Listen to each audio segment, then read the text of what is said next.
Hey guys, it's DeathFromAbove and welcome back to the channel, and here we are. This is the video that the majority of you selected out of the last poll, which is the best tier 7 CV. So if you don't know, I give the opportunity to the viewers to vote for the videos they would love to see featured next on the channel. For that you just need to take a look at the Facebook page or the Discord server, and there you have a number of polls open for next month's videos.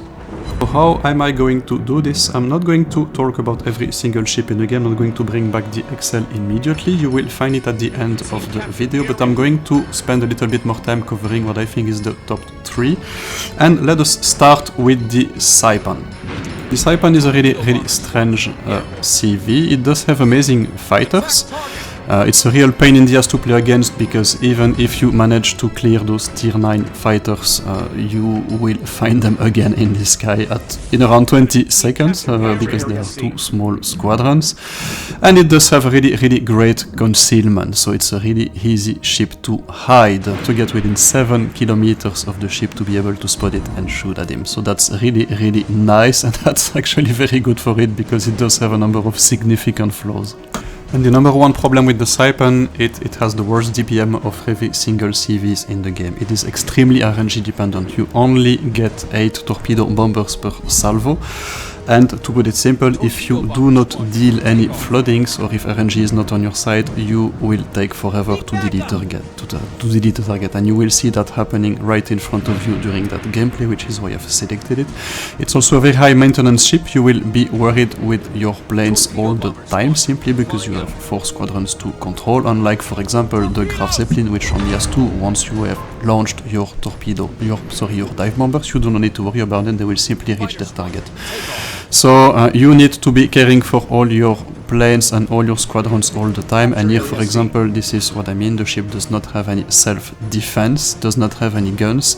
So as soon as you're surrounded or being flanked and you are being spotted, the game is over for you. Here, for example, there's a destroyer on my left, there is a cruiser on my right, and there are battleships in front of me, so I need to run away, but I do not have a lot of options, because there are also battleships right in front of me. So I'm going to try hiding behind that island, but because that's my only option, I simply cannot delete that Pensacola fast enough. I am absolutely dependent on my teammates to protect me, and if they choose not to do so, or to do something else, then bam, it's game over for me. That is why I consider the Saipan to be the best CV to be played in fleet. If you play that thing solo, you expose yourselves to the quality of your teammates, which is highly variable and random. That's the only thing that can be said. But as a fleet ship, it is absolutely excellent, simply because it has those amazing fighters, and if you're able to focus on using your torpedo bombers, you can have a really series of good games with that ship. And there we are.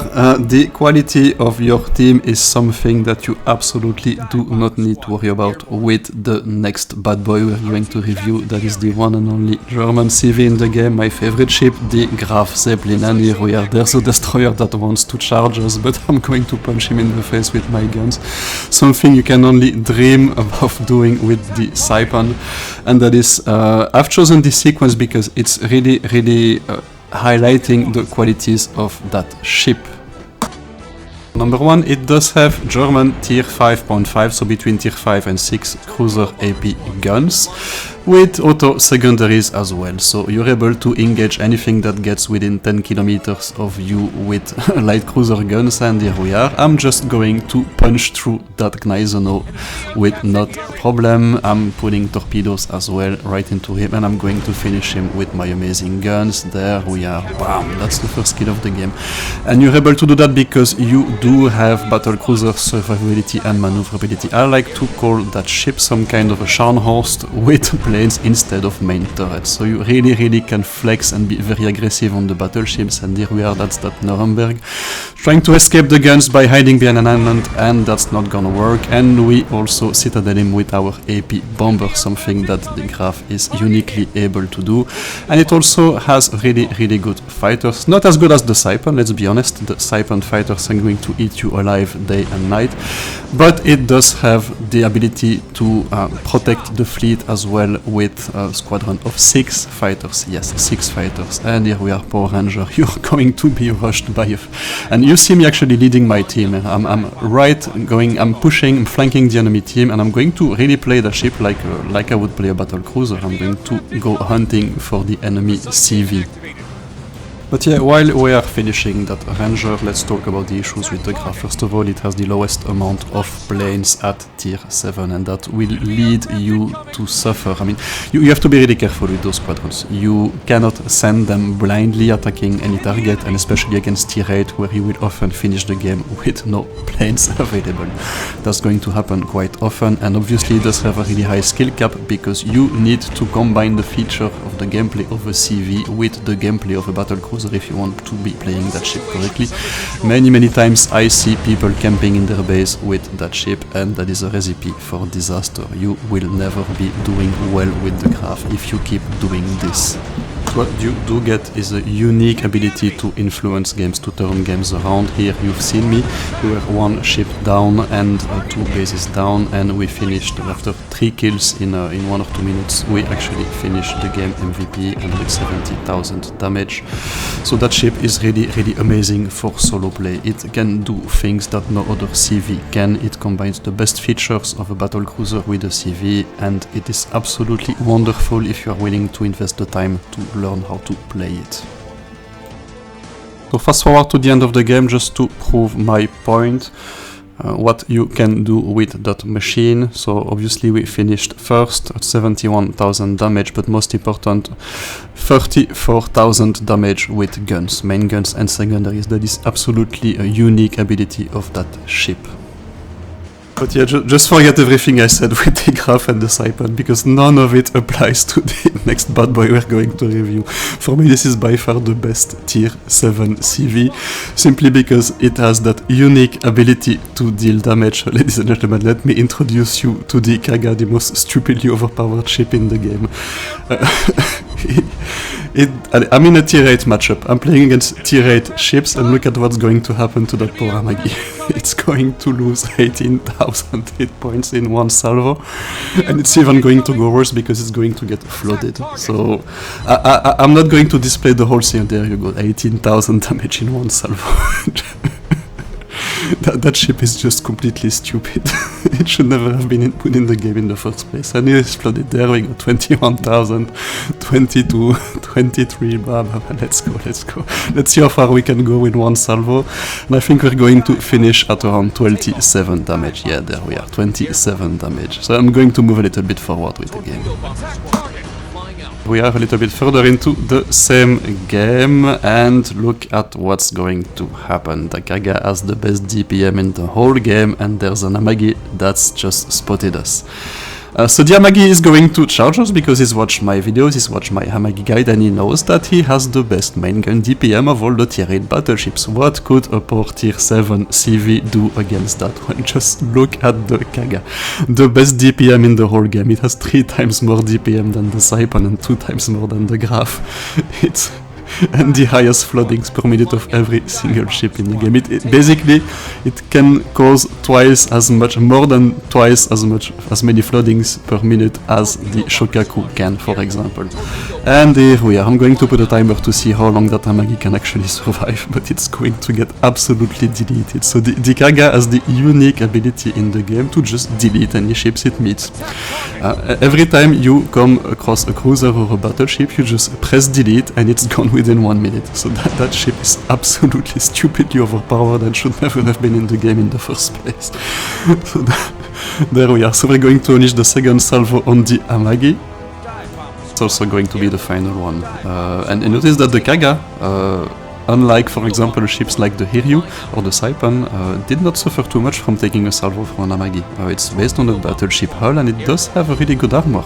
It's not very maneuverable, it's not very mobile, but it can take a lot of punishment, and it's why it's actually excellent in both solo and team play. And there you go, 1 minute 5 seconds to finish an Amagi. So the Kaga gets is the winner of the best tier 7 CV competition, because it's just stupidly overpowered and it should never have been put in the game in the first place. I mean, I think it's absolutely not normal that a tier 7 CV is able to delete a tier 8 battleships in 1 minute just charging at him. I mean, There is absolutely no reason behind it. Yes, the Kaga has a number of issues. It does not have any fighters.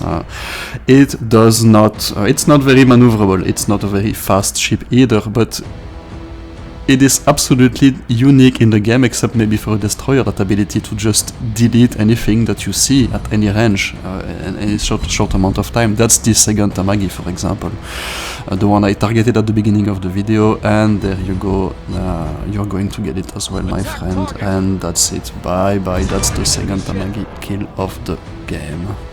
So we're going to finish this one at 125,000, that is not that exceptional for a Kaga, you can only be dreaming of it in a Saipan or in a Graf, obviously. The only ship that might cause you issues is the Saipan. Because it has amazing fighters, and if you play your Kaga stupidly, you will probably have a hard time even against the Saipan, even with its 70 planes in your hangar. But there are ways to play against it, and that is one of the videos for which you can vote on my channel. So if you want to see or to learn how to play against the Saipan with a Graf or with a Kaga, just go to my Facebook page or Discord server and vote for that video, and it will be featured during next month. So here we are, targeting the Roma. That's going to be our third battleship kill of the game, and just look at that, that's 9 torpedoes. The Roma has 30% torpedo damage reduction, but that is not going to make any difference when you have 9 torpedoes going towards you. And that's it, that's 125,000 damage, and we are closing this game right now and moving to the Excel to have a look at the other tier 7 CVs. Bam. So here we are, now that we've managed to calm ourselves down a bit after all that Kaga madness, we can have a look at the other 3 tier 7 CVs which were not included in the video, the Hiryu, the Ark and the Rangers. Note that I haven't included the Black Graf because it's simply a worst Graf Zeppelin. Do not buy that ship, buy the Graf Zeppelin instead. And let's start with the Hiryu, which I would probably put as number 5, simply because it has an absolutely awful survivability. It does have a good maneuverability at tier 7, but the survivability is absolutely disgusting. You will get deleted by anything that comes close to you. A battleship will typically finish you in 2 salvos, so even the Saipan has more hit points, so that's just to say. So it's really a glass cannon, because the DPM is certainly not bad, the dive bombers are certainly not bad, the amount of fire per minute is the highest at, it's almost the highest at tier 7, sorry. And the amounts of flooding, well, 4.1, that's not bad, but yeah, if you compare that to the Kaga, obviously it doesn't stand a chance, and the DPM at 93,000 is also not bad. But the Ark Royal, which I would put at number 4, note I do not own the ship, but based on the stats, it does have a little bit higher DPM, but most important, it does improve on the survivability of the Hiryu, which is its major weakness. Why the Ark Royal was not featured in the video, why I did not purchase the Ark, is simply that when you've got a tier which already has Graf Zeppelins, Kagas and Saipans, why would you be willing to buy that ship? It does not offer anything that is surprisingly superior to those ships, except in terms of survivability. But why would you need survivability if you are, for example, never going to be really aggressive because you do not have the guns to support that playstyle? And indeed, in terms of fighters, it will get trashed by the Saipan any day of the week. And then finally, the Ranger, the Power Ranger, the standard American Tech 3 Tier 7 CV, which does not have a lot of qualities. For example, it's not particularly survivable, not particularly maneuverable. It doesn't have a lot of DPM. It does have a nice fire chance, 9 fires per minute, that's good, but that's about it, because the floodings at 2.8 are not very good, and you get a total DPM of 73,000, that is higher than the Siphon, that's obvious, but that is 2 times less than the Kaga, and so it doesn't really stand a chance in a tier 7 or tier 8 matchup, and the fighters are not going to save it as well. So here we are, that concludes my tier 7 CV video. I hope you've enjoyed it. I hope you learned a couple of interesting things. I'm going to leave you at the end screen right now. Hope you've enjoyed watching that video as much as I've enjoyed making it. If you want to see more content like this, for example on how to fight the Saipan, you vote for your next videos on the Facebook page or the Discord server. So, as always guys, you like, you subscribe and leave a comment if you feel like doing so. That was DeathFromAbove, signing out.